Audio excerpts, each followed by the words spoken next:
the relative risk of colorectal cancer was halved in people who ate 2 servings of broccoli, 200-gram servings of broccoli a day. Hi everyone, Dhru Purohit. Today we're talking with one of the top nutritional biochemists and researchers about one of the number one most underrated superfoods of all time. Stay tuned for a fascinating episode.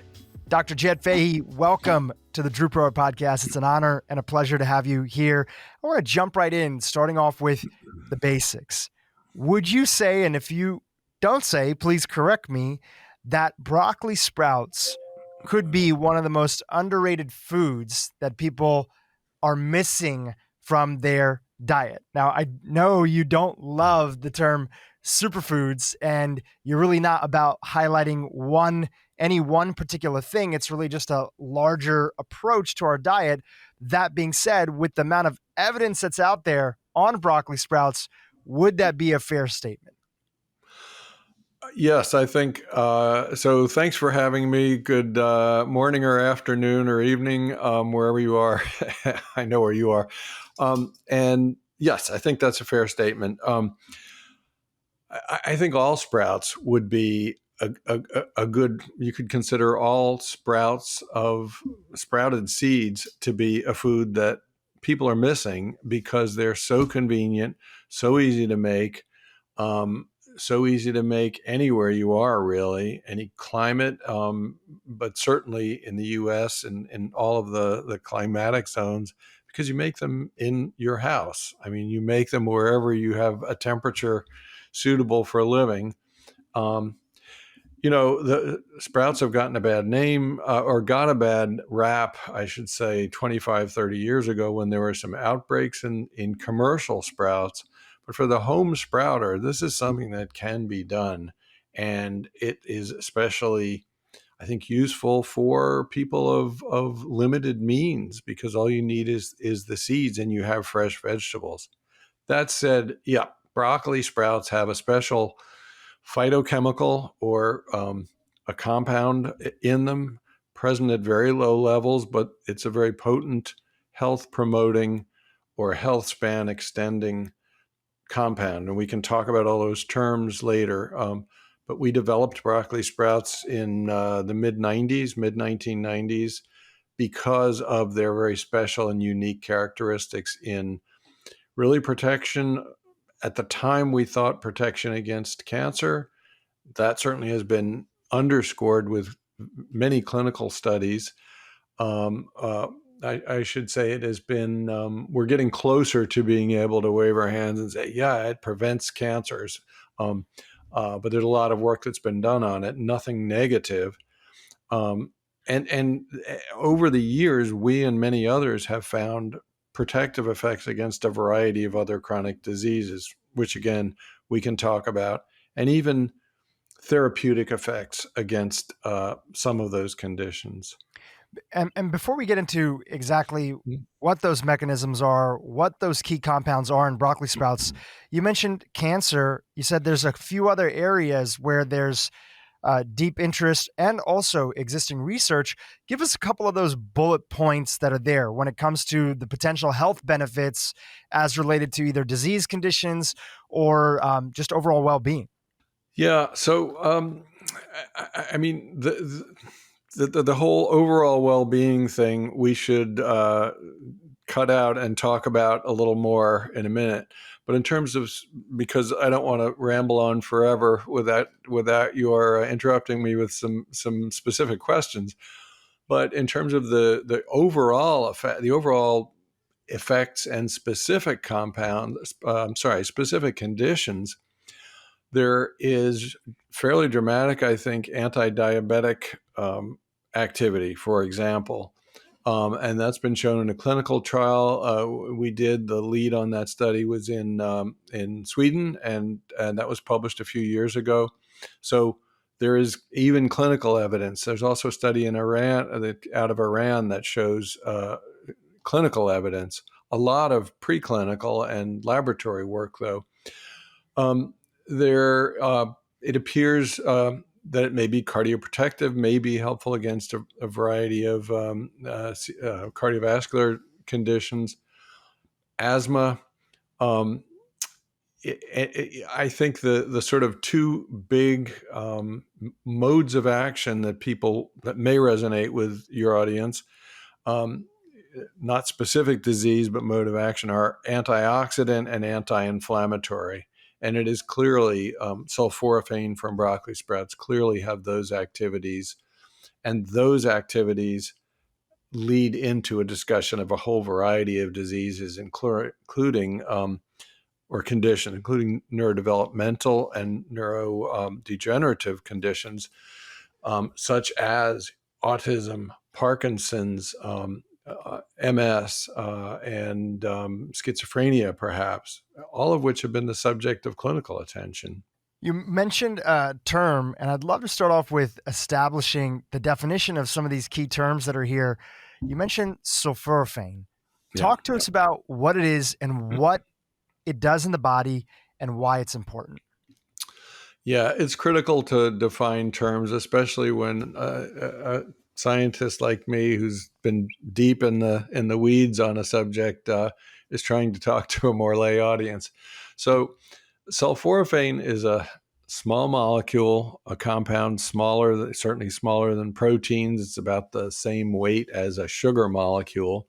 But sulforaphane is a compound that's also called a phytochemical. It's derived from a compound also present in broccoli. And I have to tell you about that mechanism because it's important actually in terms of bioavailability and delivery. But sulforaphane's where the pedal meets the metal, where the rubber meets the road in terms of health effects. And this small molecule is present, or its precursor is present in plants like broccoli, mostly broccoli, not all cruciferous vegetables, but at very low levels. So in a plant, you've got your macronutrients, carbohydrates, fats, and proteins. Those and fiber make up the bulk of the mass of any plant tissue, and water. And then you drop down and you've got vitamins and minerals, right? And everybody knows about them. And then even less prevalent, so smaller amounts, you have phytochemicals. And they are the things that give all plants really color, odor or smell, taste. So they're in large part responsible for all those characteristics of plants, as well as for fighting off predators. And those predators are typically bugs, insects, worms, or fungi or bacteria that would eat them. And of course, you and me and all other human beings are, unless you don't eat any plants, are also predators. And so some of these, especially the taste effects, either send us away from them. We either hate broccoli or maybe we love it. Or they may attract us to those plants. So sulforaphane is one of them. And we and many others have identified huge numbers of many mechanisms in which it works. Now, you talked about broccoli sprouts, and broccoli sprouts don't have sulforaphane directly in them, from my understanding of your work. There's a precursor that's in them, though, that triggers the production of sulforaphane in the body. Can you explain that to our audience? Yes. So the plant itself, the cells of the plant contain,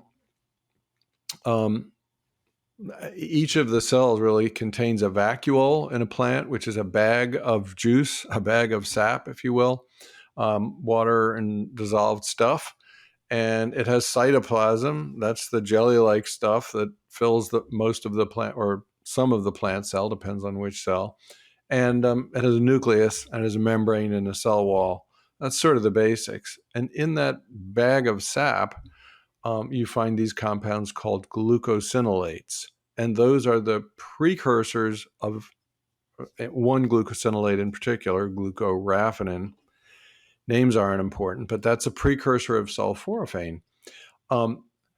why is it a precursor? It's a precursor because in the rest of the cell, the cytoplasm and various membranes, you have a protein or an enzyme associated with those membranes. Happens to be called myrosinase. Again, the name doesn't matter. But when any predator busts the plant cell, chomps it, liquefies, destroys it as a bacterium, or you chew a raw vegetable as a person, you're breaking plant cells. And when you break them, you're breaking that balloon, that bag of juice in the middle, letting the precursor glucoraphanin come in contact with the enzyme that's in the rest of the cell or other parts of the plant tissue. And a very rapid reaction happens to convert glucoraphanin to sulforaphane. And it happens so rapidly that if you're eating, the best example, I use this a lot in sort of trying to represent what things look like, is you chew on a red radish, or daikon, Japanese radish, or really any cruciferous vegetable. But when you chew on it, you first get a cool, crunchy sensation, and within 15, 20, 30 seconds, it gets hot, right? Same thing happens if you chew on a wasabi root, but I'm not recommending it. You get this heat. That is what you're doing in your mouth, is you're breaking open plant cells that have these glucosinolates, and you're allowing myrosinase to react and convert that precursor to a bioactive compound in the same family as sulforaphane. All cruciferous vegetables have this set of reactions. Broccoli happens to be one of only a few, and really the only common human food that makes sulforaphane. It's present in some rangeland weeds out in western U.S., but it's not, they're not important in human food. So all of this is to say that the plant is sort of loading the gun to fight off predators, and the trigger doesn't get pulled until the predator hits it. So I often find that a good way to help people understand the importance of a particular molecule, compound, ingredient inside of the body is to talk about what happens when we don't have it. So if I could place you inside of a human body to help people understand, what would happen to us if we did not have enough sulforaphane and our levels got extremely, extremely low? Talk about some of the cascading events that would take place. Yeah.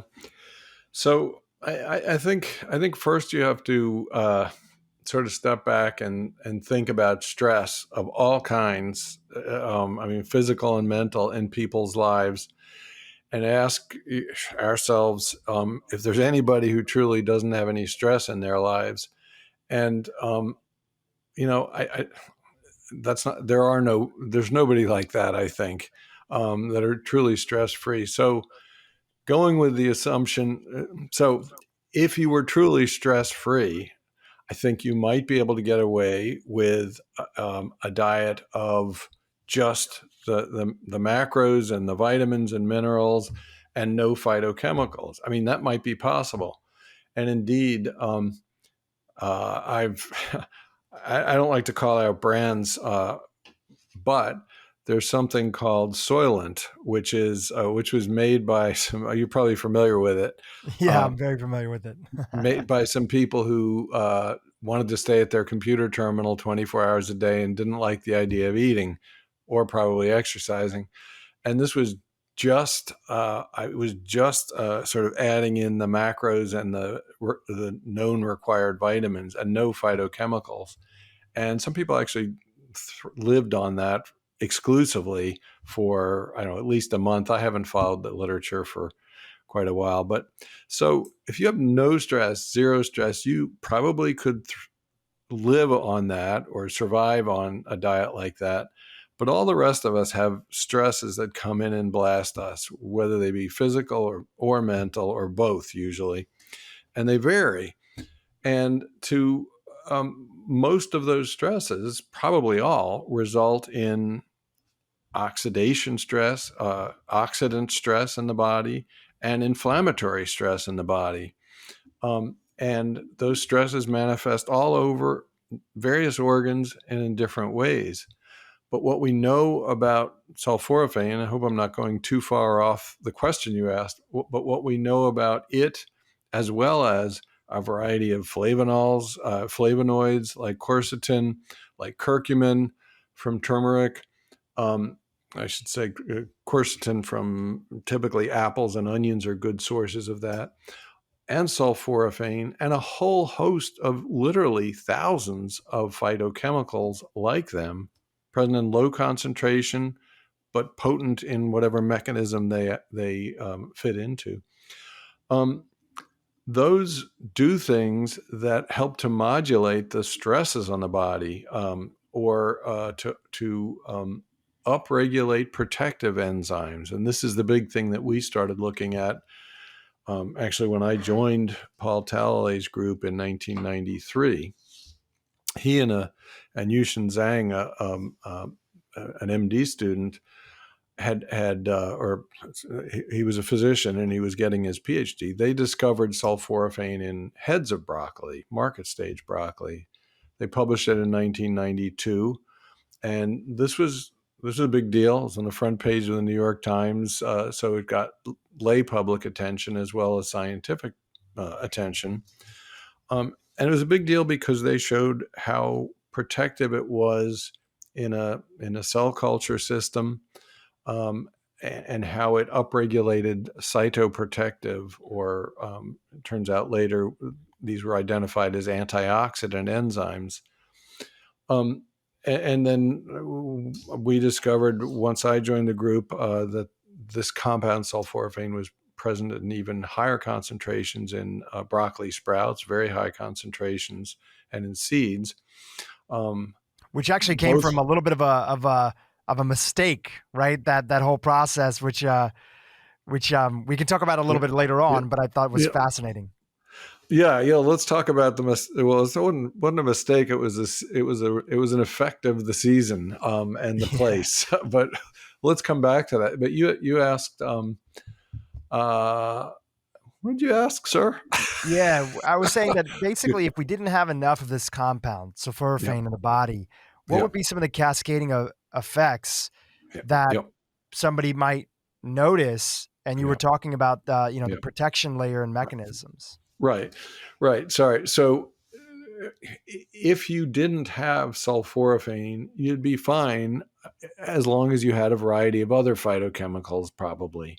Sulforaphane would help because it's such a potent antioxidant and cytoprotective compound, meaning, so let's take the antioxidant first.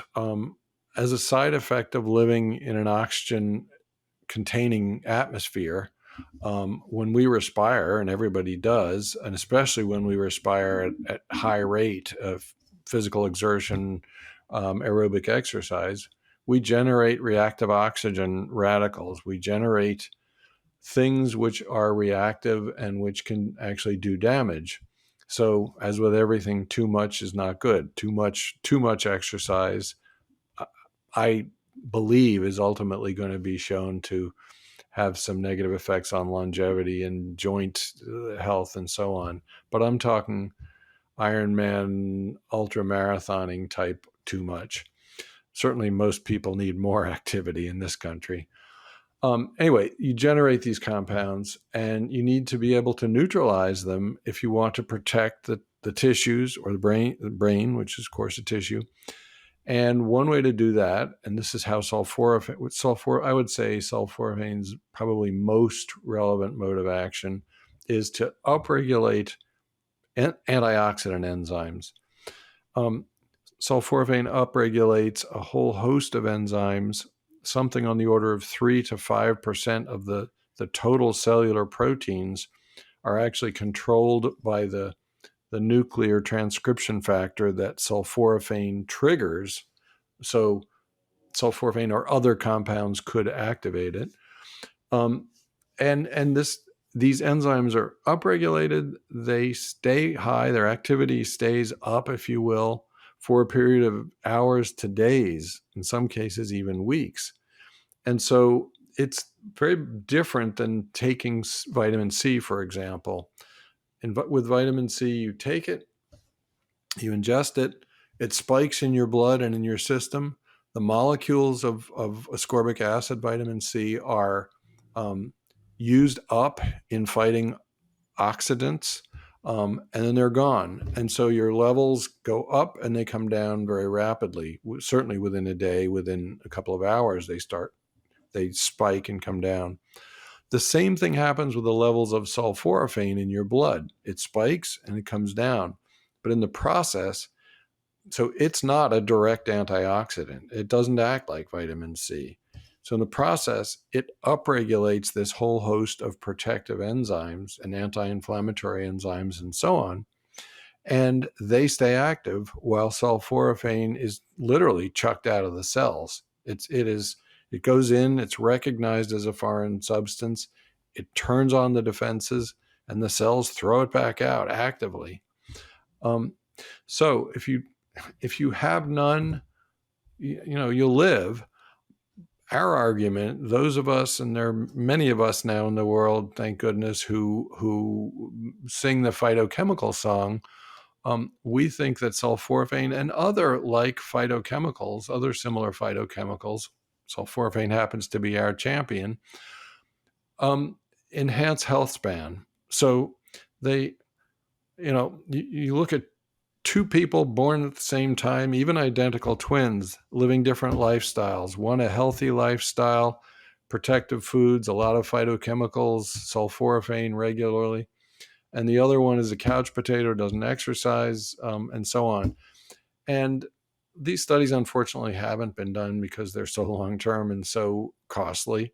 But certainly I think most scientists and most aging experts would agree that the couch potato who eats steak and potatoes, it will, they both were born, they both survived, and quality of life was theoretically good at birth and for a few years. And then into their 20s and 30s and 40s and 50s and 60s, quality of life, as per actuarial and U.S. statistics, quality of life will decline. The bad twin, if you will get probably multiple chronic diseases. In fact, many people in this country have 4 or 5 concurrent chronic conditions when they die. And let's assume they both die at the same time. Let's pick age, I don't know. I want to be optimistic. Let's pick age 90. Although the couch potato almost certainly won't make it that long. But by the time the couch potato dies, he or she is going to be in really sad shape. Anybody can name the litany of chronic diseases that they may have. We think that the phytochemical enthusiast who exercises and eats well and doesn't smoke and all that is going to have a quality of life that plateaus sometime in early childhood and stays high. And on their 90th birthday, they just won't wake up. But damn, that's the run that I want to have. And I want it to go to 100 or 105, but that's not too realistic still yet. But so when we talk about health span, sorry for the long-winded answer. When we talk about health span, it's not lifespan. Lifespan may or may not be increased ultimately. There are senolytics and a lot of work that people are doing on it, but that's not what we're talking about. Phytochemical ingestion like sulforaphane, I strongly believe enhances health span and will enable the consumer, whether it be through food or good food and supplements, to live a better life, healthier life. So well said. Talk to us about the role of the gut bacteria in this whole process. Where does it fit in when it comes to making use of these phytochemicals that we want to be looking at including more of in our diet? Yeah, that's a great question, and not nearly enough is known about those effects. However, when I started out in the science world, when I started my training, of course, the gut microbiome was completely unknown and uninvestigated. Um, Now it's the field that I wish I had been in, but I it was too late for me to jump on. Well, I didn't jump on that boat because I think that's where the action is, and where the some just stunning advances have already been made and will continue to be. In terms of phytochemical interactions with the gut microbiome, I'm going to not pretend that I'm an expert on microbiome research and leave, I'm sure you have had or will have other guests that can talk about effects of changing ratios of one type of bacterium to another, or in the popular press, it's frequently represented as the good bugs and the bad bugs. But probiotics and prebiotics all play into gut health, certainly very strongly, as do phytochemicals. What's not very clear, for example, with sulforaphane, but I'm aware that there's some work that's being done on it, and hopefully it will be published soon, is how much does sulforaphane itself, when taken in, or the precursor glucoraphanin, how much or does that affect either the composition or the actual number of any of the species in the gut? So that's one question. The hints are that it probably does, and it depends obviously on how much you eat and how often you eat it, because if it has a stimulatory effect on some organisms in your gut, mostly large intestine, but stomach, where we've done some work on Helicobacter, but stomach and certainly small intestine are also important in this. So we look at the options. What could sulforaphane do? It could kill or suppress bugs. It could stimulate or enhance the growth of bugs. We just don't know the answer, but we're pretty certain that one of those effects will be seen when the proper studies are done. Then you look at the precursor glucoraphanin, because if you eat, for example,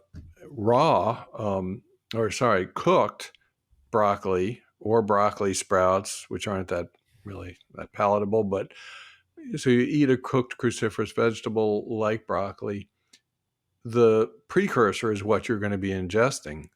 And then what do you count on? You count on, actually, we haven't talked about this, but that enzyme I mentioned, myrosinase, is present in the gut microbiome of everybody, unless you've been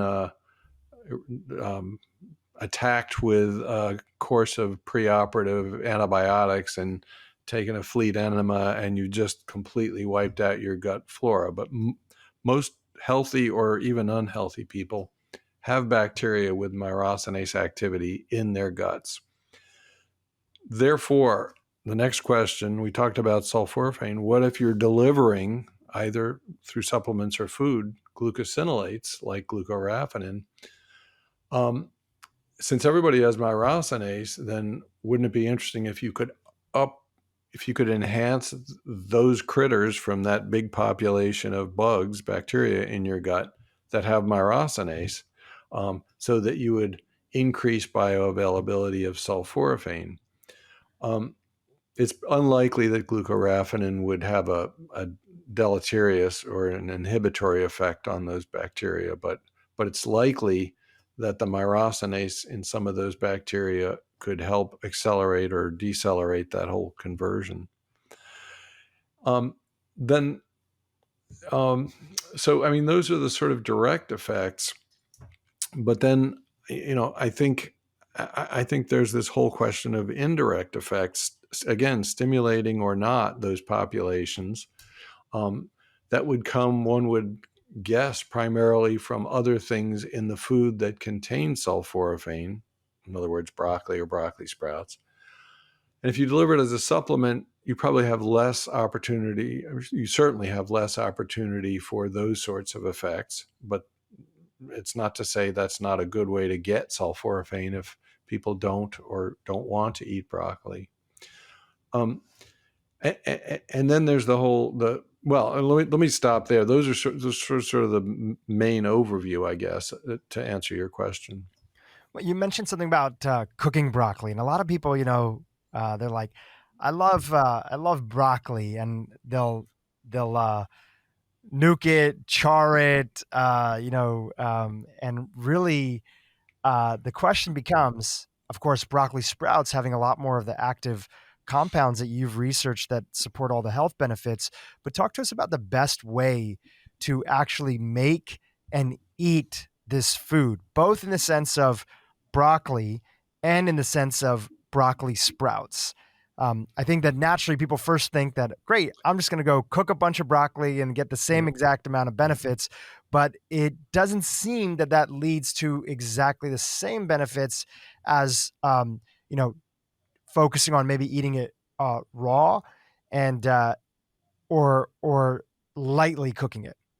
Yeah, this question, I think, has been the answer to this question, or the discussion about the answer to this question, I think, has sort of given an exaggerated importance to this whole idea that you should add mustard seed or some other source of myrosinase to make sure you convert all the glucoraphanin into sulforaphane. And there are a lot of podcasts that have sort of gone off on a tangent about that. It's not wrong, but I think it sort of overshadows the idea that all of those of us who really espouse or favor a plant forward or a predominantly plant diet are trying to get to people. And that's, in so many ways, it doesn't matter what the hell you eat, plant-wise, vegetable-wise, fruit-wise. It just matters that you do it and that you replace ultra processed food, middle of the store. Thank you, Michael Pollan and Marion Nessel. All the stuff in the center aisles of the store, that you don't focus on that and you focus on the periphery, the produce aisles especially. That's by far the most important message, and that I would like to convey to people. And because phytochemicals are important. And yes, I think it would be great if you liked broccoli and ate it raw or cooked. Doesn't matter. You're still going to be getting the precursor glucoraphanin. It will still have an effect. If you like cooked broccoli and hate raw broccoli, go for it. Don't worry about it. And you're going to eat 100 grams or hopefully more, and you're going to get a quantity of sulforaphane ultimately that will be helpful. I should mention my friend and colleague Tom Kensler and I actually published 2 papers earlier this year. Of course, you'll have them in your show notes, but one on phytochemicals and one on this whole conundrum of bioavailability with broccoli. And is it the sprouts or the seeds or the supplements that are better? And the question isn't really answered yet, but we know that people, ourselves, certainly a big part of these clinical studies, have shown effect of not both, but of pure sulforaphane, of pure glucoraphanin delivered, of a combination of glucoraphanin and myrosinase. And these are all in supplement or isolated, purified, semi-purified extracts, and certainly of whole sprouts and whole broccoli. So, I mean, again, backing up from that, you asked about how best to cook it or deliver it. If you lightly steam it or microwave it gently, and don't just boil the hell out of it, yes, you will preserve most of the glucoraphanin you will not leach it out in the pot liquor or the water that are, in the bottom of a pot, because you won't be breaking a lot of cells and just leaching it out. Glucoraphanin is very water soluble, and if you follow the sort of dogma that people do when they talk about not losing all the vitamins in vegetables, that sort of applies too. So, if you want to put it in soup or stew, you're retaining whatever leaches out there. So that's cool. If you cook it more, if you bake it, as you say, or grill it, or really cook it until it's soft and mushy, you're still going to be getting the glucoraphanin as long as you capture the pot liquor, or what's left in the bottom. I would argue it won't taste as good. If you try to do that with sprouts, well, you would never grill sprouts. I can't imagine how that would turn out.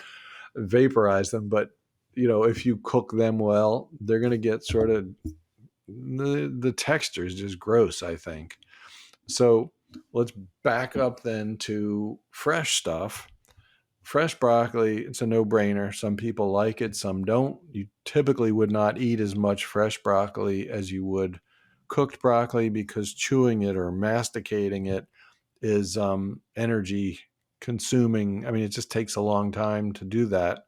It's like eating a tough steak. So you would get less probably, but you would be getting the myrosinase in active form.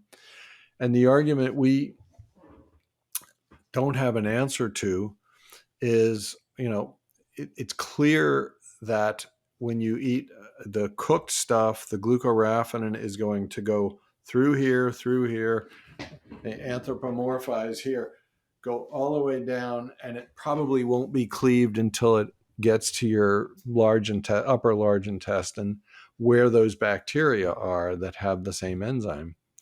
If you think of eating the raw stuff and you chew it, and the enzyme and the substrate are present in your mouth, I gave you the example of fresh radishes and how fast that reaction happens.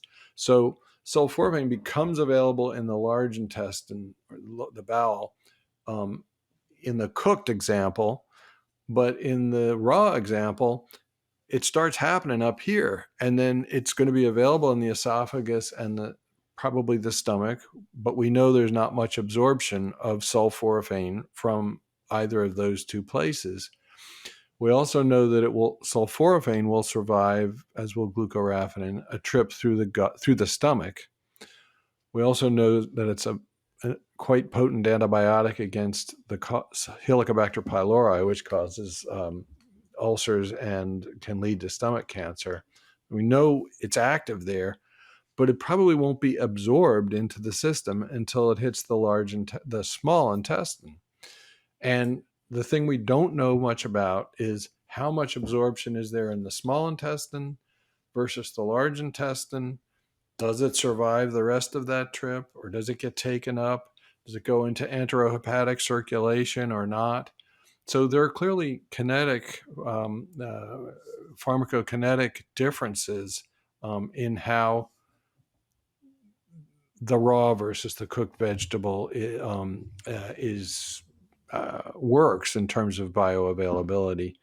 And the answers to those things will come in time. And I mean, people are looking at things like that with model GI systems, fake gastric systems, if you will, and with animal studies and with clinical studies.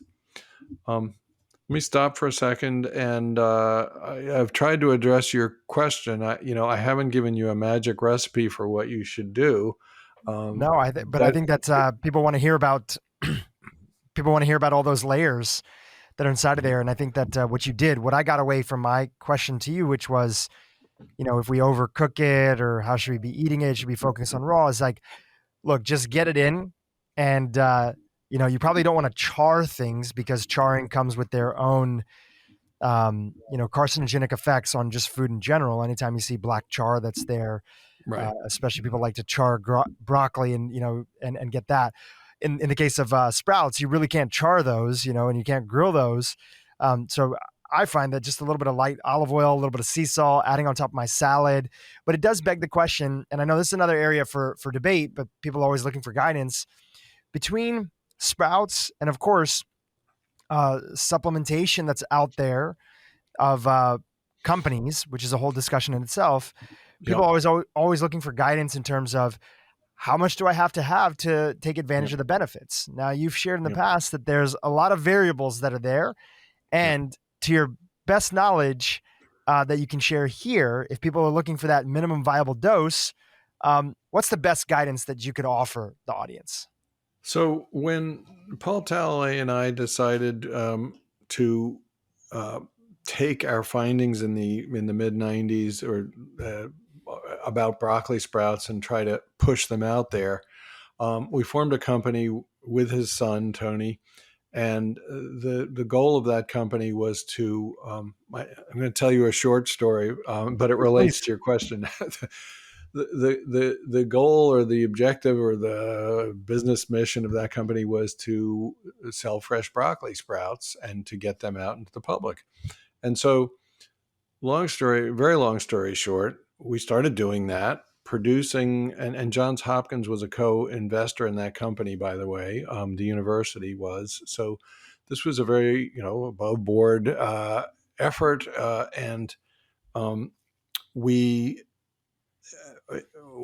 we had, I think, 13 co-packers around the U.S. and then in Japan and a couple of other countries, making broccoli sprouts, packaging them with uniform labeling, and having those sprouts tested for glucoraphanin levels by labs that the company trusted.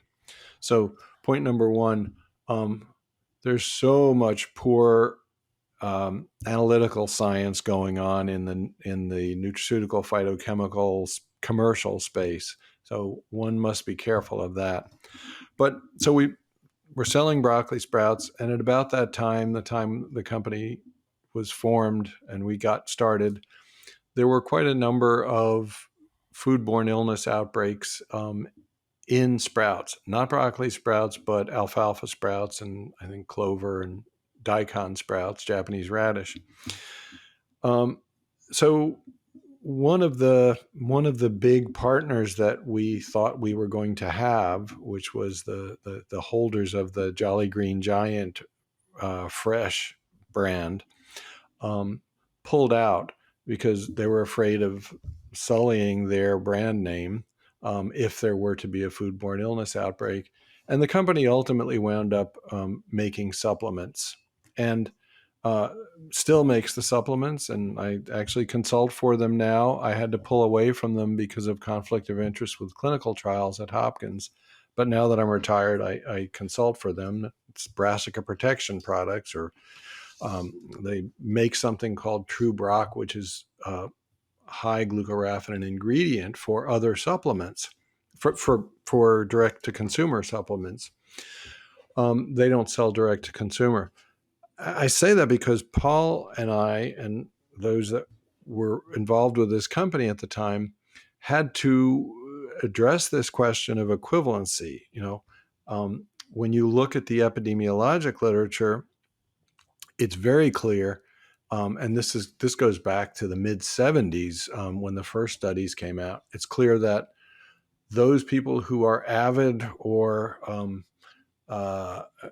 strong or big consumers of broccoli, actually of cruciferous vegetables in general, but of broccoli specifically, are at lower risk, have a lower relative risk or odds ratio for getting a variety of cancers. And we were all about cancer protection at the time. We still are, but there are a lot of other conditions that have sort of piled on for which sulforaphane is effective. So if you look as best you can, the data is always squirrely with dietary records. But if you look at NHANES and other dietary records, the Harvard Health Questionnaire and so on, you see, and epidemiologists, not us, saw that those who ate a lot of broccoli had these reduced cancer risks. And in fact, bringing it down to specific numbers, a study that I remember from 1978, Graham, I think, was the first author, Graham, showed that the relative risk of colorectal cancer was halved in people who ate 200-gram servings of broccoli a day. Then there were, and that's doable. That's impressive. And most of that we would assume was cooked broccoli.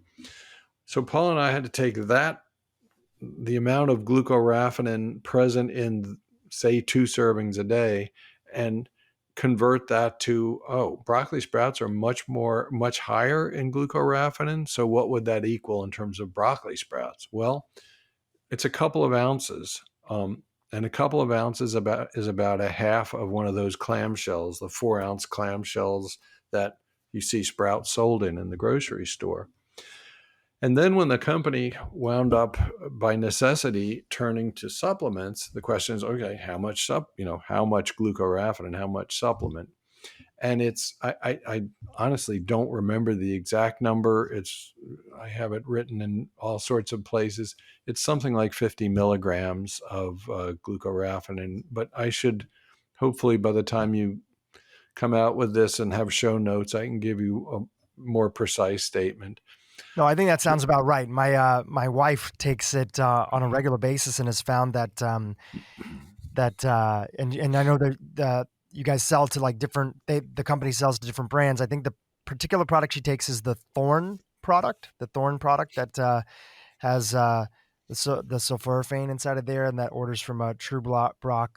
Yes, they have something called Crucera SGS. Right. And she started taking it because she noticed that it helped her a lot when she would be gearing up for her menstrual cycle and reducing the symptoms of PMS. And she's heard a lot of different experts that have been on this podcast talking about the importance of having a lot of those cruciferous foods because of the sulforaphane inside of there, inside of your diet to help, as I understand it, in the process of maybe removing extra estrogen towards the end of the phase of the cycle, which seems to, at least anecdotally right now, be helpful with women who experience more painful periods. So I know that's the one that she takes in that particular product. Yeah, we have heard that from many corners, and also things like fibromyalgia that seem to preferentially affect women. There's clearly an involvement with the hormone axes. It's not as well studied, I think, as some of the other effects, but they're in breast cancer, the signs are very good that there's an effect, and it seems to be preferential. I can't remember if it's estrogen resistant or non-estrogen resistant, or women who have certain genotypes. So there are interactions there. I'd like to go back to the previous question for a second, though, and say, you started, I can't remember if you exactly asked it this way, but your question sort of tiptoed around the question of, well, should I eat it, or should I eat it as a food, or should I take a supplement? And that is a question that a lot of people ask. And I think the way I look at that is that if you go on the assumption that a lot of people don't eat broccoli because they don't like the taste, and certainly a huge number of people, like probably 99% of the country, don't eat sprouts because they're not very available. They don't last on supermarket shelves. They don't want to sprout them themselves, and they don't like the taste or texture. Then you have to say, okay, well, some people are going to get the benefit by eating the stuff, sulforaphane. But most people, or many people, probably the majority of, I would say the vast majority of people in this country, won't get that benefit. So is supplementation appropriate then? And I think the answer is, yeah, I think it's appropriate. The conundrum there is that First of all, supplements are expensive. And one of the reasons they're expensive is that to make sure you're delivering what you say you're delivering, you as a manufacturer have to do a lot of testing, and that's expensive. Um, but there's an enormous amount of garbage out there. Supplements that just don't meet spec, don't do what they say they do, don't have what they say they have in them, and it's extraordinarily easy to fool most consumers, including me. I mean, you get a pill that has a powder in it, unless you test it yourself, or unless you know through certificates, through channels, through having it tested yourself, which will never happen, or through the reputation of the seller, the company. Um, that a lot of people are getting garbage in their supplements. Um, so that's the conundrum. They're expensive, and the reason they're expensive is testing's required. So many people, so many companies are sort of like pop-up, whack-a-mole pop-up companies that show up, produce garbage, maybe eventually get shut down, or maybe customers sort of lose interest in them when they realize the things that were supposed to happen aren't. And then they go away and they come up with a different brand name. That's a huge problem with supplements. But I do think there's a very strong place for supplements in the American panacea. More difficult to, sorry, I know you want to ask another question, but it's more difficult to see that happening in a lot of less well-off countries in the world, and certainly in a lot of areas of this country that are food deserts, where people can't afford the basics. To get them supplements, unless it's somehow subsidized, is hard for me to it's hard for me to see how that might happen. Yeah, I do both. I have the supplement form that's out there. And again, I know there's a access question, and I really enjoy broccoli sprouts. I really enjoy putting them on my salad every day for lunch. I have my I call it big fat salad. There's healthy fats that are in there. I do eat animal protein. I am very plant forward in my diet, but I do have animal protein that's there. And my go-to for lunch is often I'll make from a distributor over here. We get pasture raised, chickens, either whole chicken. We'll cook the chicken together, me and my wife, early in the week. Break it apart with all the different parts. Keep those proteins available for us to be able to add quickly to our lunch. I'll add in a ton of. I'll add in like butter lettuce. For me, like an incredible salad is a lot of layers. So I like crunchy stuff. I like softer stuff. I like some pumpkin seeds inside of there. And then I'll put a big dollop of broccoli sprouts on top, maybe some fermented foods that are there. And it's probably, if I think about it in terms of dosage wise, it's at least in that big salad. And there's avocados and olives and other things like that. There's probably at least 4 to 6 servings of vegetables that are inside of there, like total cup servings of vegetables and fruit. If you think about avocado and sometimes maybe some berries, and broccoli sprouts are like the perfect add-on to it. And then I put in a little bit of sea salt on top of that, and they just, I don't know. It's like once you start cleaning up your diet, your palate changes and you crave these foods. Just me talking about it right now, my mouth is watering and I'm like, I can't wait to have lunch later on and have my broccoli sprouts. Dhru, are we twins?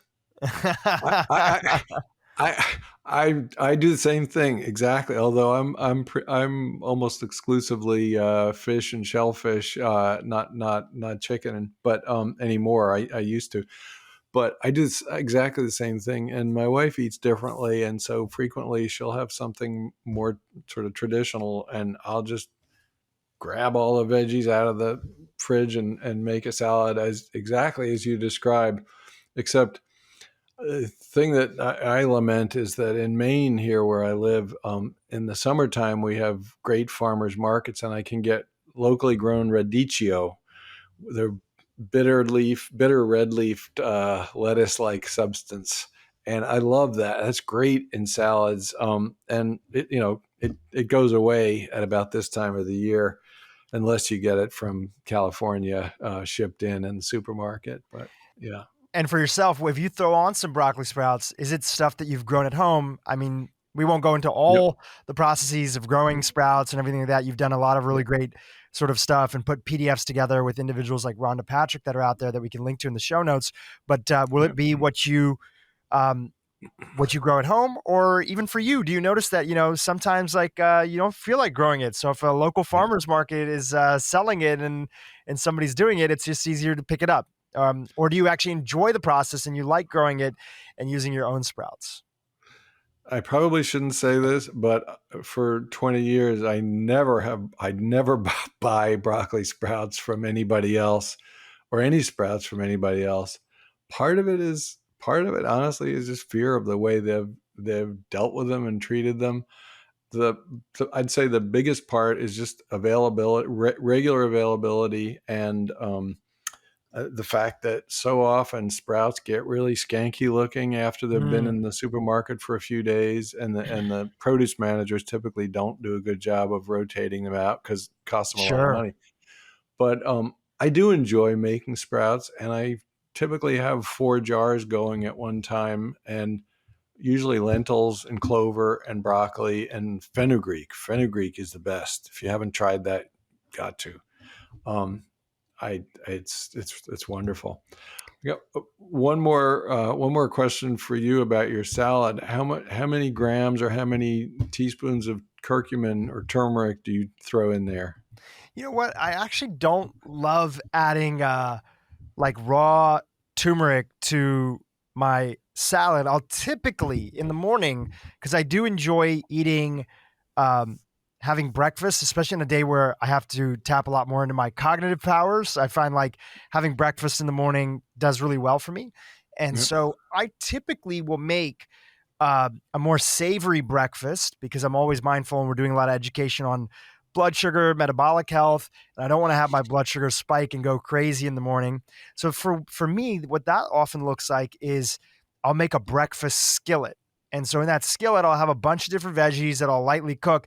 And that's where I'll add in my turmeric and some of the other spices that are there that are quite often used in my tradition and background from the Indian culture. So I don't use it a lot in my big salads, my big fat salads. Although Yep. we did Yep. invest in a company a few years ago called Primal Kitchen, and they do have one of their dressings that has turmeric. So sometimes I'll toss in a little bit of turmeric dressing on Yeah.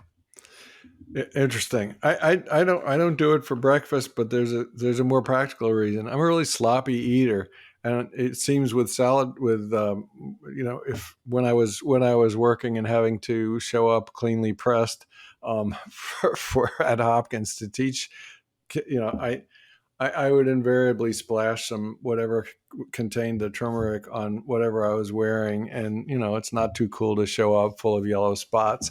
So, and I was too proud to wear a bib, so so I eat it at the end of the day. Has your Anyway, family been so around broccoli sprouts that, like, I find that when somebody's so into something, and yeah, our family, they should be naturally into the things that they're interested in.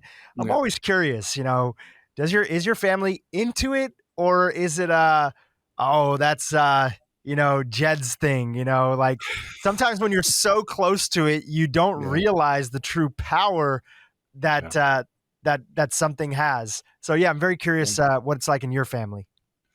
So they buy into it. My wife does eat broccoli sprouts when I make them, and my son is a big fan of them. And we I can't speak for my daughter-in-law because I haven't given her the third degree on it, I guess. But I know both myself and my wife and my son, who lives just about 10 minutes from us, all take a supplement, a glucoraphanin and sulforaphane containing supplement.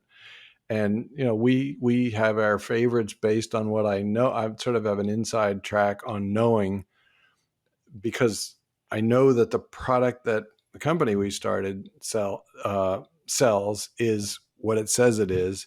And I know, and it's available on their website, what supplements their product goes into. And I know that they don't sell to um, fly-by-night companies, I know what supplements to You avoid. know where to get the quality. Yeah. Yeah, And we can link to yeah, that. We can link to that in the show notes where there's that list. We mentioned Thorne. I think that's on that list. And there's a few others that are out there. A lot of the trusted brands, the doctor's brands, that we often talk about on this podcast are great ones. So we'll have the link to that in the show notes.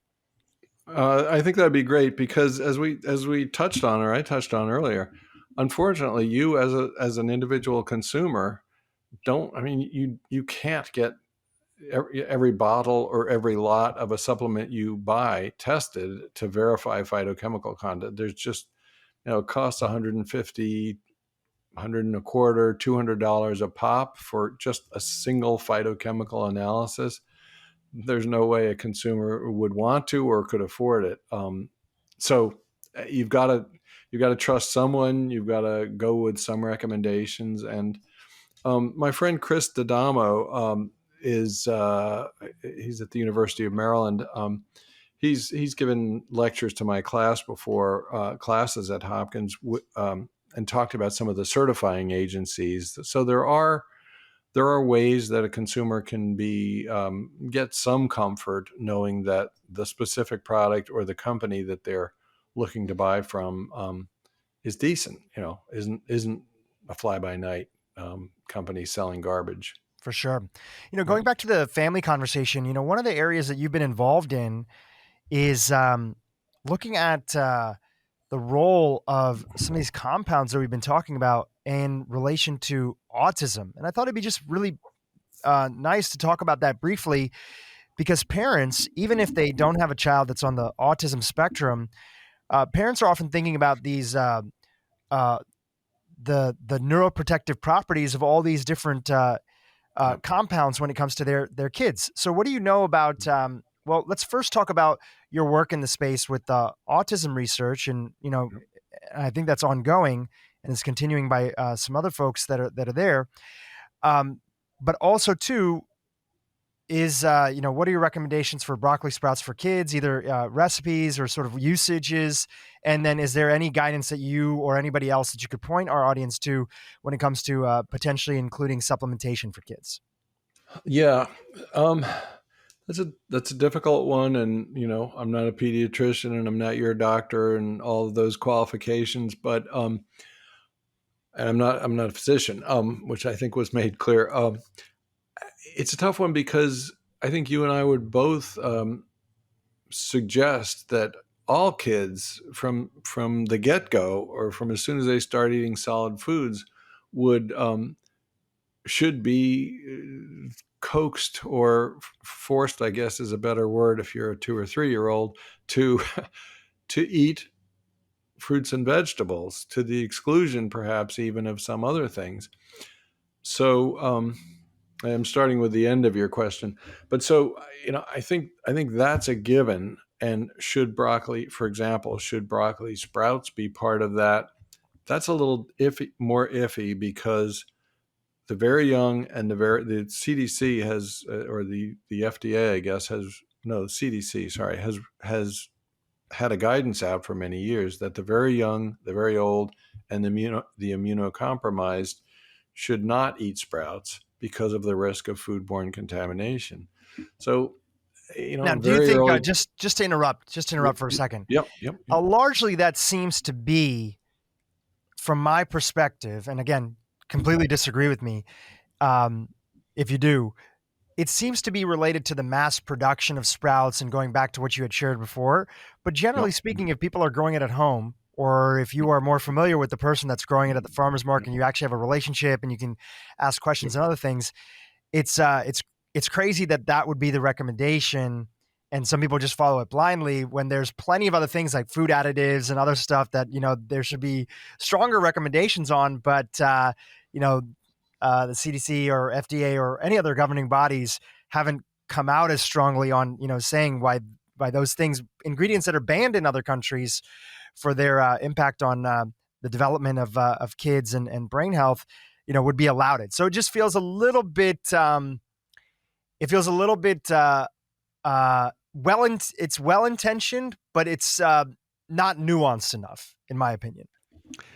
So I completely agree with you. No pushback necessary. We're on the same page. I think. Sorry, I've got a barking dog behind me. I think. I mean, I completely agree with you. Um, However, most people don't make their own sprouts. So so that's the catch there. But where I was going with that is, I think you can make a good argument for weight appropriate, obviously weight appropriate dosing, but for starting to supplement young children, and that's a very unexplored area. Um, so if you're not going to give a kid, if a kid doesn't like broccoli or doesn't like vegetables, let's say, and if you're not going to give them broccoli sprouts for whatever reasons, would it be appropriate to supplement with a sort of multi-component nutritional supplement that might contain flavonoids, might contain glucoraphanin, might contain probiotics and prebiotics? Um, I think it would be very appropriate, but those recommendations are, I think, not going to happen for quite a while, because I think the clinical the compelling clinical trials showing safety and showing that it's not going to screw up a kid's development, I don't think those have happened. I mean, we have a 2-year-old and a 5-year-old granddaughter. I don't think I would really twist my son and daughter-in-law's arm to give them anything but the standard pediatric vitamins until maybe they're 5, 6, 7, 8 years old, just because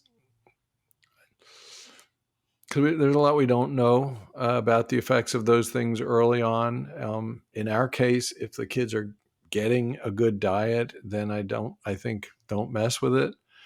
But when you start to get into the 6, 7, 8, 9, 10-year-old age range, the kids are in school, just food availability obviously changes a bit. I think it's very much worth considering. And that leads into the first part of your question that we drifted from a little bit, but that's the question about autism. Well, autism starts it's usually first able to be diagnosed at about 2.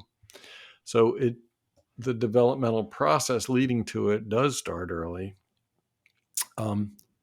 To sort of put some parameters on that, I should say that, or should remind the audience that the rate of diagnosis, or the diagnosis of autism, or of a kid being on the autism spectrum disorder, has gone up steadily and remarkably over the years. And the latest was a 2018 report it just came out I just saw it about a month ago.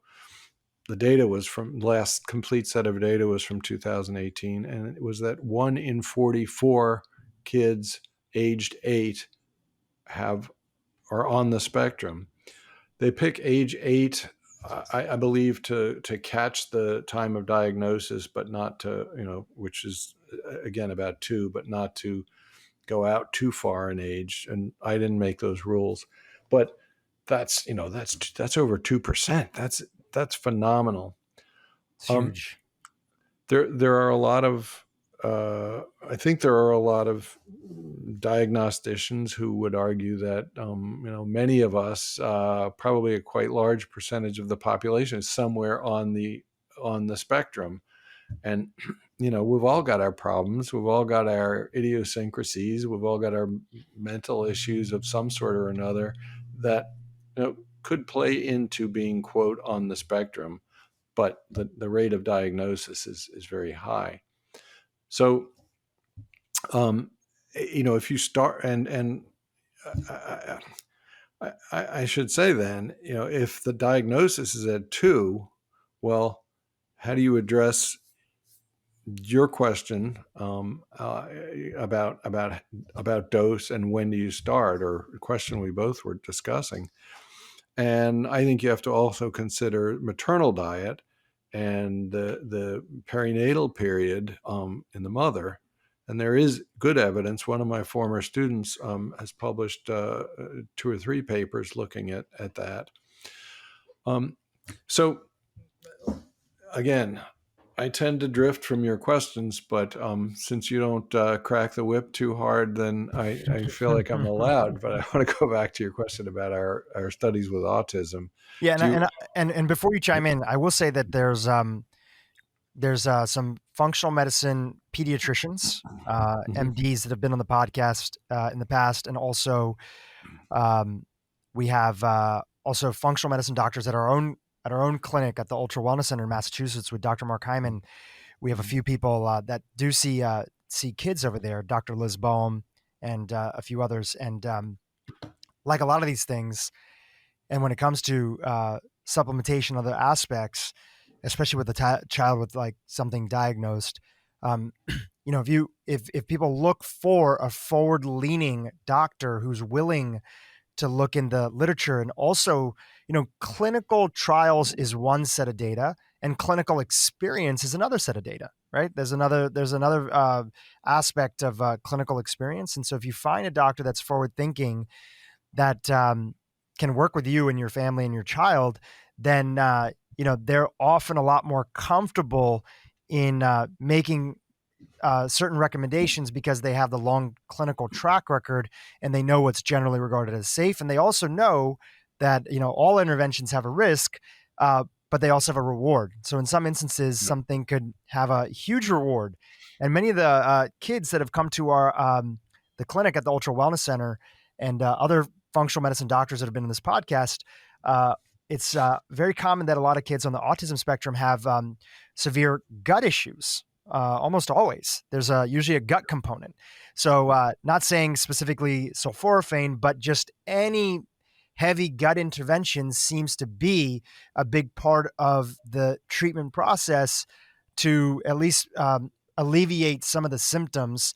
And there's been many well-respected people, highly credentialed, that have been on this podcast that have gone into that, and we can link to some of those show notes that we've done in the past.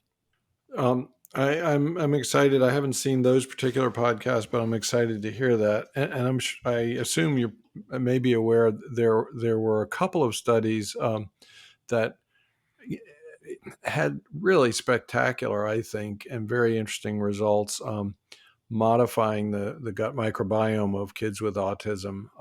And I think it was a 3-year, it was a 2-year follow up on patients in the first study, and then they published essentially similar information with a 3-year follow up, or maybe it was 3 and 4. I can link you to those papers, and one of the principals in those studies gives a good talk. I've heard some of his lectures. Tried to get him to come and lecture to my class, all of whom were very interested in hearing about it.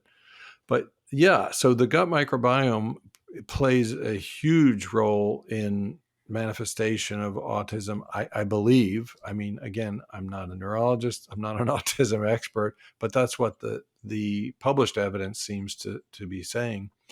And we'll never get to your question, but 2 other points to make there. One is that I think everybody knows, and a lot of people talk about the fact that there's a genetic component to autism. Sure, absolutely there is. And the Simons Foundation and a lot of other groups are studying the genes that are typically mutated or changed, altered in kids who are expressing symptoms of autism. There's no question that's an effect. But let's not forget epigenetics, the ability of food and environment to modify the effects of genes, and that's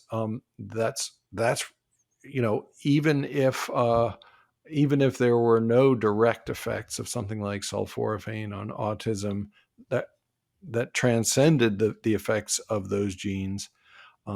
This is an important thing to remember, that epigenetics, the expression of genes differentially, is is key, and it's influenced by food and diet and stress and all sorts of other things. So yeah, let me go back to our studies just briefly, because we keep alluding to them, and I should make it clear what we know and what we think we know and what we don't know. Do you want me to start with the heat, the fever effect story part of the story, Yeah, or that's just great. start? It's a great place to Yeah. start. Yep. Okay.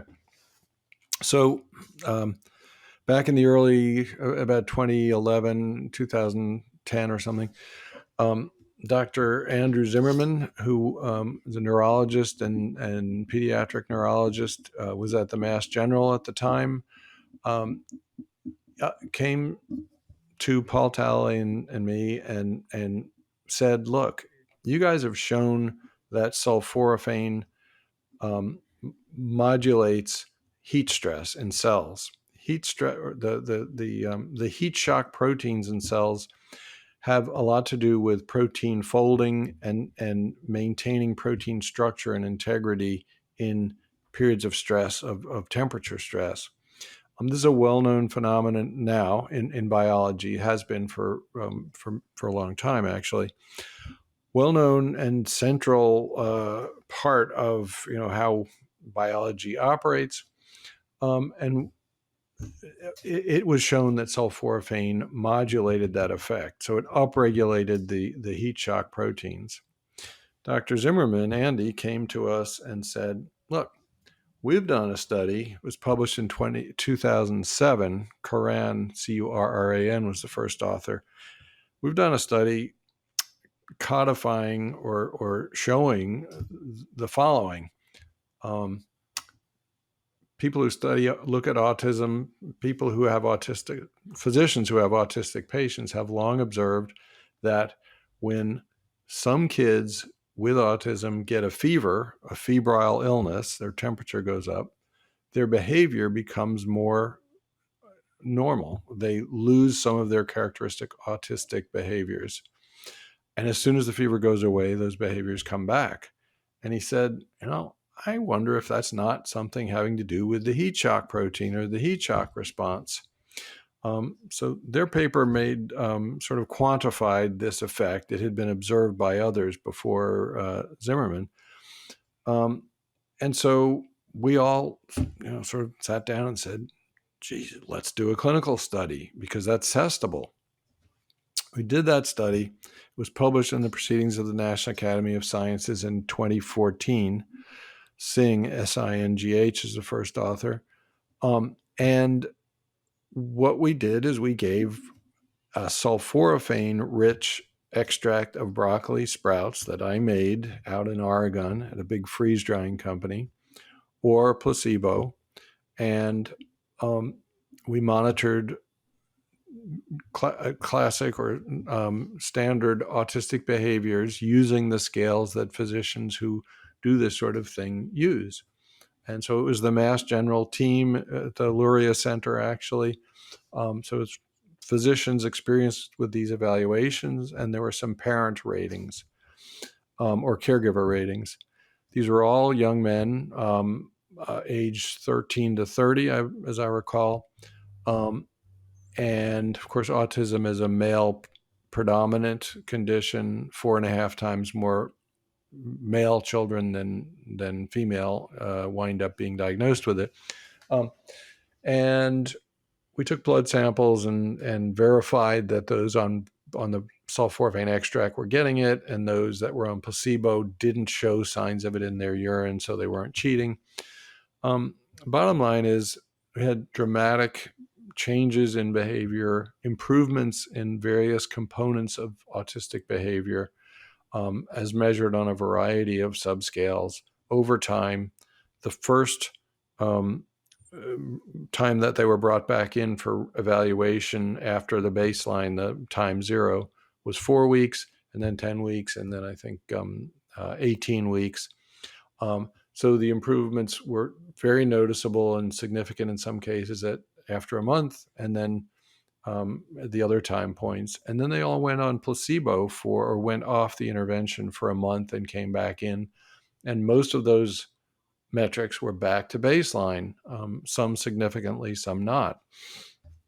So the unfortunate part of that study is because of the way recruitment was done and because of the actual makeup of the population we got, we didn't have enough power, enough statistical power, or a good enough spread of fever responders and non-fever responders to make any conclusions about whether those who had a fever response responded better to sulforaphane or not. That's a shame, but the other effects that were seen were so, I think dramatic is a fair enough word, that it fostered follow-on studies. And I should say that we then had a follow-up paper in 2017. Lynch is the first author, in which we observed those subjects in that study for up to 3 years after the intervention was stopped. And of course, everybody wanted to know, Doc, where do I get some of this stuff? But since it was made by us and quality controlled by us at the university at Johns Hopkins, we couldn't oblige. It wasn't just ethics. We just couldn't. So we ultimately had to break down. We didn't at first want to do this, but we saw the wisdom in doing it and share with them the names of some of the companies, we talked about this earlier, that we knew made decent supplements that had what they say they had. And so for up to 3 years or for 3 years, most of those subjects wound up taking a sulforaphane supplement, whether they had been subjects that showed an effect or not. Their parents gave them supplements. And some of the anecdotes that we reproduced in that follow-up paper were just remarkable. I won't say unbelievable because they weren't unbelievable, but they were really remarkable, sustained effects. And so that wasn't the kind of paper I usually I'm used to publishing because it was all anecdotes, but still supported further work.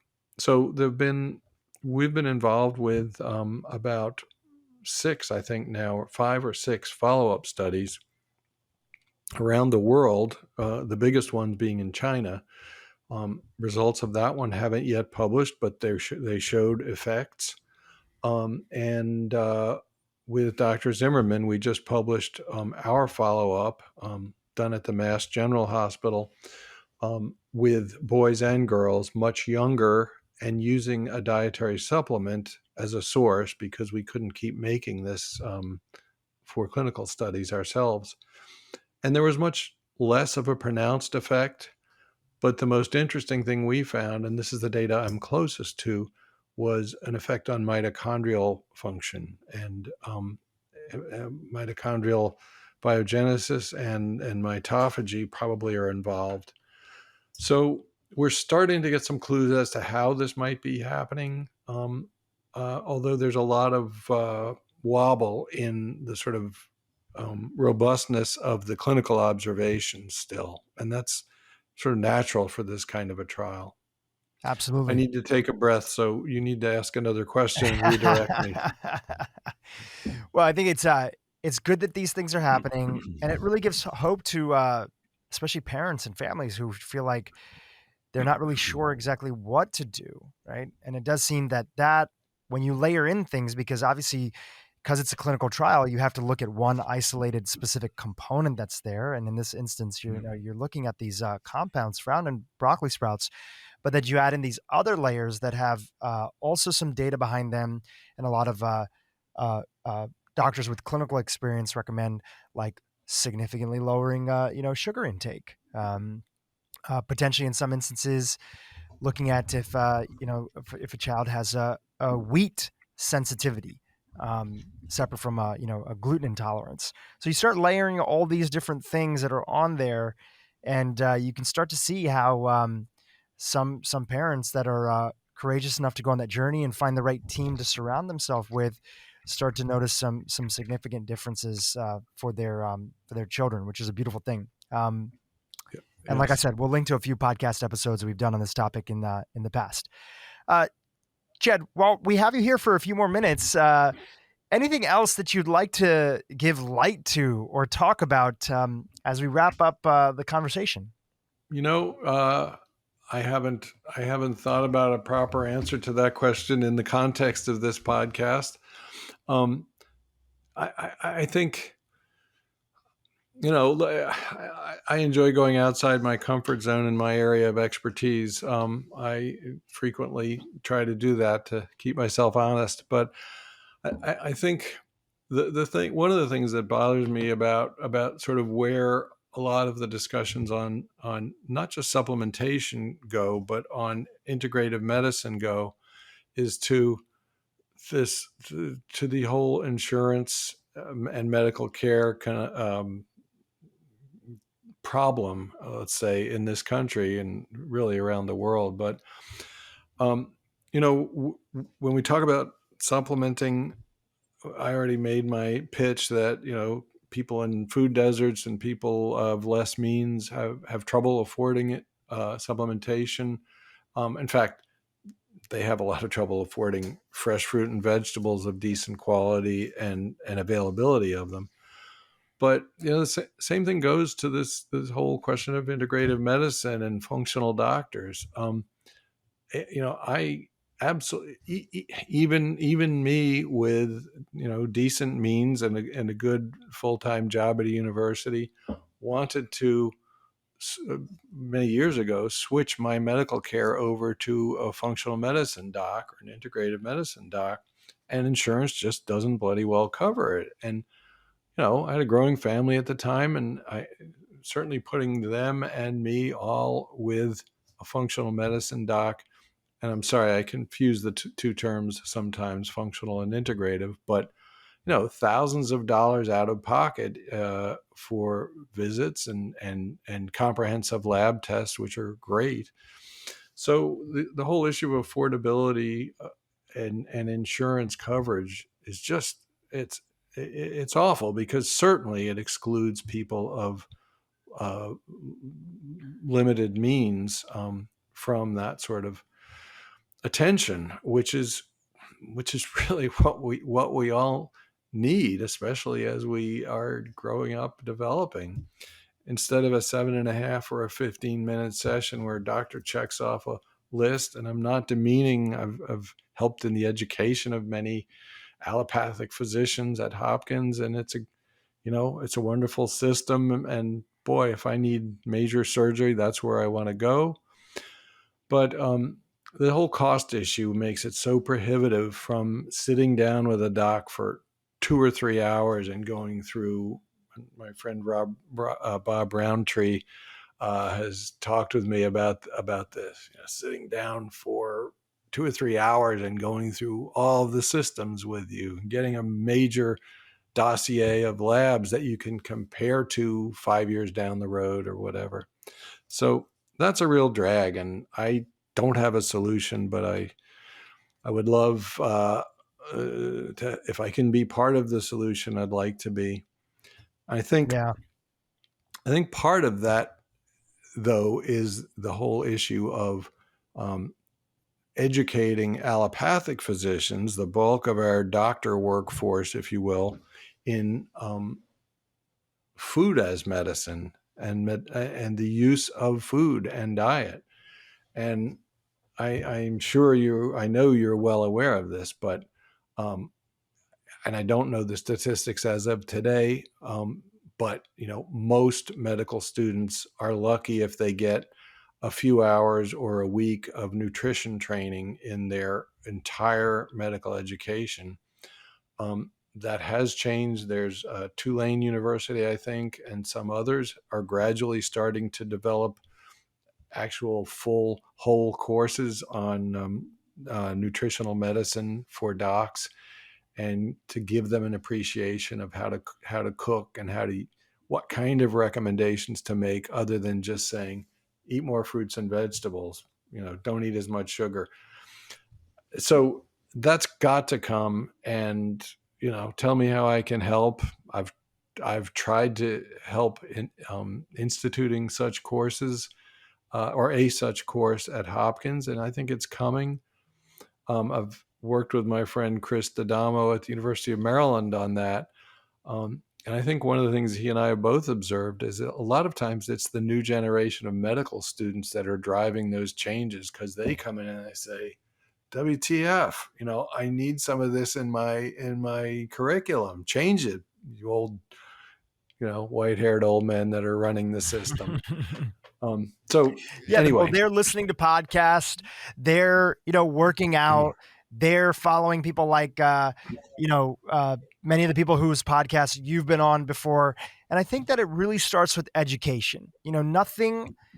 Education of the early adopters. The early adopters throughout history have been the people that ultimately help something go mainstream. So when that education comes, and previously, if you wanted to go and find, some material about, this underrated superfood, called broccoli sprouts and exactly the way that it worked, chances are, unless if, Dr. Jed Fahey got a book deal around it that was really consumer focused, most people are not going to be able to come across it.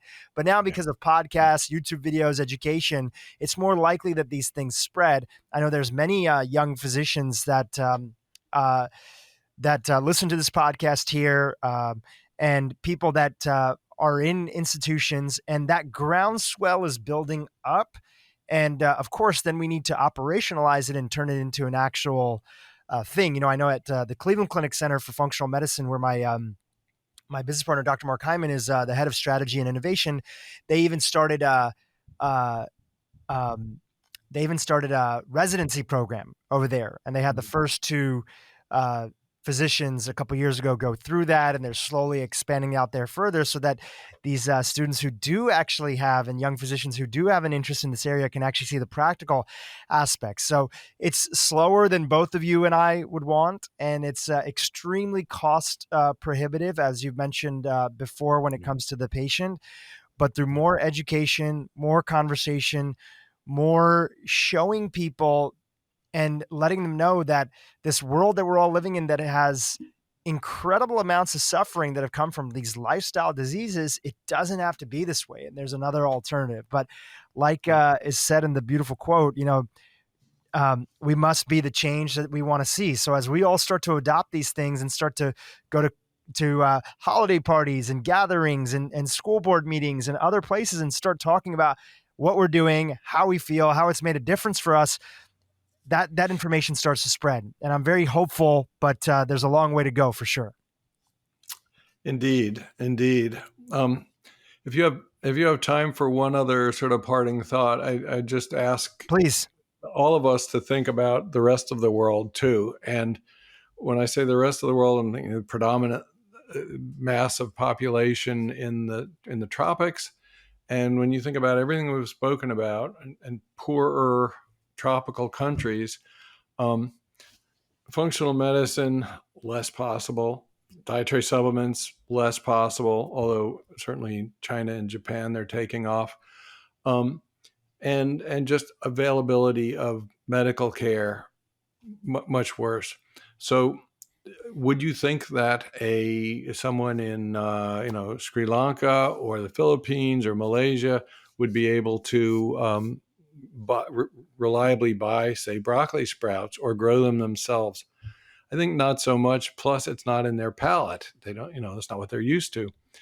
But I think one of the sort of translational thoughts that comes out of a lot of our work, and getting my doctorate in the School of Public Health at Hopkins really sort of helped focus me in this direction too, is that there are other plants, edible plants similar to broccoli, since we've been talking about that grow in the tropics, that do beautifully in the tropics, and that have these compounds, these glucosinolates, that produce compounds like sulforaphane.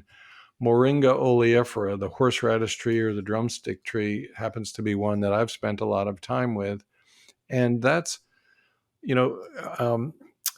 all of the stuff we've been talking about really can be replicated. We can have this whole conversation. It could have been almost about moringa. There's a lot less published work on it. There are a lot fewer high quality clinical trials on it. But this is the kind of thing that could be implemented or recommended or pushed in many of those tropical countries, especially. So we have to not just think that broccoli is the only game in town or broccoli sprouts. I think we really have to, as human beings interested in not just the fate of rich Americans, but all those in the world, we have to think about what are some of those alternatives that could be replicated in other parts of the world, and they exist. And it's we just need the energy and the money to to help move them there. Yeah, it's well said, and I think it's a great concluding point. And it's a reminder that when we focus on getting ourselves healthy, because we have to start with us, and we start to feel good, it allows us to have the energy, the focus, the will to think about giving love and attention to everything else that matters in our life. And as you go deeper down that rabbit hole, we start to realize that a big part of what matters is helping people that are less fortunate than us. And that's really one of the end games, especially after we've set up our own family and our own home, and taking care of the basics that are there, and make sure that everybody that we're immediately responsible for is as healthy as they can be within the degree that's possible. Now we have to really be thinking about everyone else. Dr. Jed, this was an incredible conversation. I appreciate you coming on and talking to us about your work, your research, and how this food that's super underrated can be easily grown at home and can start improving people's diets and lifestyles, potentially their cognition, the anti-cancer properties as well. That all can start today. And it's a very simple process. So thank you again for being on the show. Really appreciate it. Thank you so much. I enjoyed it, and we will carry on. And I loved your closing thoughts. And that if there's one take home that people should take away from this podcast, it's what you said at the very end, I think. So take care of others less fortunate than us. Absolutely. Absolutely. We'll have all the links and everything that you mentioned in the show notes, and the link to your website and everything where people can follow along with your journey. Who knows what you'll be up to next? Who knows? Hey, YouTube, if you enjoyed what you just saw, keep watching for more great content on how to improve your brain and your life. Glucose is uptaken by every single cell in the body, but because cancer cells are revved up, they are able to actually take that nutrient and actually fuel themselves. So what